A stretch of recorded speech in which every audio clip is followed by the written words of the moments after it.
Hi friends, good morning. நேற்று எங்கள் மாமியார் ஹாஸ்பிட்டல் இருந்தனால அவங்கள பார்க்க போனதுனால ஷார்ட்ஸ் போட முடியல. ஸோ இன்றைக்கி அதான் போட்டிருக்கேன்.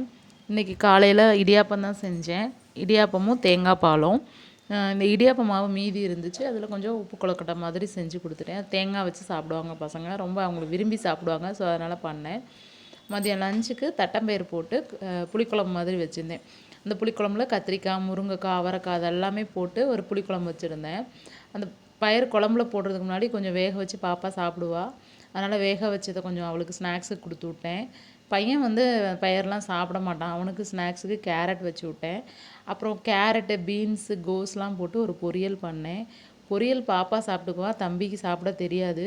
ஸோ அவன் யூகேஜி தான் படிக்கிறான். அவனுக்கு தெரியாதனால அவனுக்கு எக்கு ரைஸ் மாதிரி அந்த காயிலே கொஞ்சம் எக் ரைஸ் மாதிரி செஞ்சு ஃப்ரைட் ரைஸ் மாதிரி செஞ்சு கொடுத்துட்டோம்னா சாப்பிட்டுப்பான்.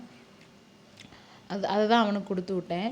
பிள்ளைங்க எப்படிலாம் காய் அவங்களுக்கு கொடுக்க முடியுமோ அந்த அளவுக்கு அவங்க உடம்புல சேர்க்க முடியுமோ அந்த அளவுக்கு நானும் ஒவ்வொரு வெரைட்டியாக செஞ்சு கொடுத்துருவேன் ஃப்ரெண்ட்ஸ். அதுக்கப்புறம் அப்பளம், புளிக்குழம்புக்கு அப்பளம் நல்லாயிருக்கும் இல்லையா, அதனால் அப்பளமும் பொரிச்சு வச்சுட்டேன்.